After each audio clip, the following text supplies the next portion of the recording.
Hi, I hope you're doing good. This is a voiceover where I will explain my ideas, the process, and the struggles throughout this humble painting. This week's prompt was Rainwalker. I was inspired to paint this translucent entity made of cloud or liquid material floating on this disk and penetrating a giant rain cloud, leaving behind it a spherical vacuum effect, creating this interesting focus place where the entity could be in the main spotlight of the painting. I wanted the entity to have like a jovial, almost gesture-like attitude expressed through the pose and the design. As you can see here, I established the perspective. I went in and started with a grayscale base and generally established the background first, especially with the clouds, just a suggestion of the entity in the middle. I just lock it in so I can know where it sits in the painting and try to allocate my focus in at the clouds first, because following last week's feedback, generally when you don't separate components of the painting into separate layers, starting from the background allows you to establish the big shapes without being hesitant to mess up anything in the front or in the foreground of the piece, like in this case the disc or the entity. I don't need to go to the entity and paint over it again, so I can fix some issues in the background. Generally get the background established first, then move on to the character. At this moment you can see that I'm having a noticeable struggle with the clouds. I must add, at this stage I have no references up, since I was advised to start with imaginative work first, fall into difficulties, and then solve those difficulties using references, which we're gonna see later on in the process. Trust me, like everything's going to change about this. So like we're gonna encounter so much resistance and so much difficulties, a lot of push and pull, but we're gonna get relatively through it. It's gonna be a fun journey. It's gonna be difficult, but a fun journey. Generally, this is not very complex piece, but we're gonna have a lot of fun with it. At this moment, I'm adding like the entity, trying to understand it. It's just a droplet of water in the head. Having a feel of the character. One of the main critical errors I noticed relatively early on is that when creating this translucent entity, the dark clouds are taking so much focus from the homie in the middle. We want the homie to shine, but the dark clouds, they are so contrasting, they are so in your face, and the entity itself is very translucent and lacking in contrast. Thus, we stuck in this limbo where the clouds are competing for the spotlight, which isn't nice. We want the shiny, beautiful homie to be in the main spotlight. We want to see him, but he's not that interesting. He's very boring at this stage. So thankfully, it's gonna change later on.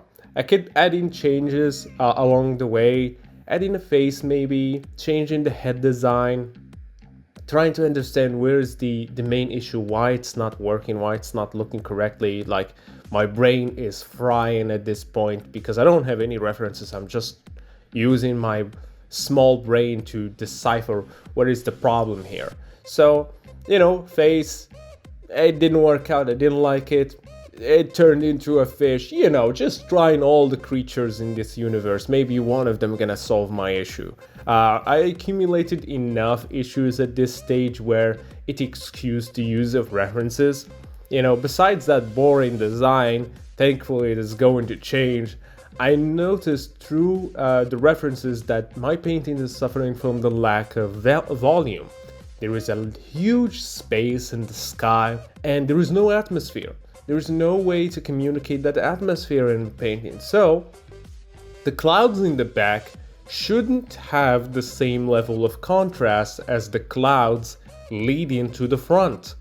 There is a layer of atmosphere, of volume, that will hide the definition on those clouds in the back. So yeah, there's gonna be these changes later on. I'm still here trying to understand why the entity doesn't work, adding some details to it, which was one of the critiques or the feedback given to us generously by Pete, that if you have a problem, adding more details will not gonna solve it. Like that is not gonna work. You need to go back to an early stage and try to solve something that does not work. Try to decipher what is the issue there.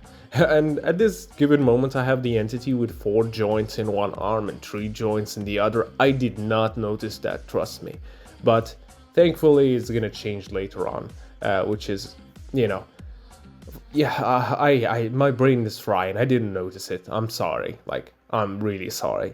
But it looks so weird at this stage. Like 4 joints. I'd like to add extra joints for my creatures and entities. I don't know why. I just find it really interesting. So yeah, try to add some lost edges here with the character. It's not the the most interesting thing. It's not necessary at this stage, but struggling to understand. Here we go. Sound design chasing. Let's go. It's much interesting. More interesting than whatever used to exist in the canvas. There is some oranges pulling the attentions away from the cloud. The pose is a bit more interesting, which is fun. So yeah, at this point it's just fun. I'm starting to solve the issues, and I'm gonna add eventually like that layer of atmosphere, adding the size to pull the focus to the character. One of my friends called that disc in the I love how it turned out, the disc in the bottom of the creature. He called it CD Man, which was very funny. It's really funny. At this stage, I'm having so much fun with colors, adding some translucency, some reflections. Like, I'm really loving it. I entered the stage where I'm like figured almost all the errors that I have committed in the early stage, and just enjoying as much of the painting process as possible.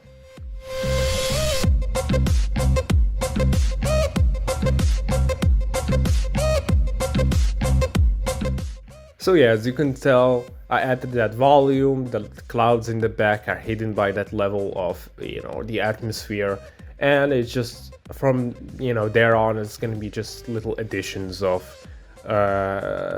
details here and there, polish, just humble additions that gonna pull the painting together. Nothing special. I didn't want to go overboard or ambitious the same way I did last week.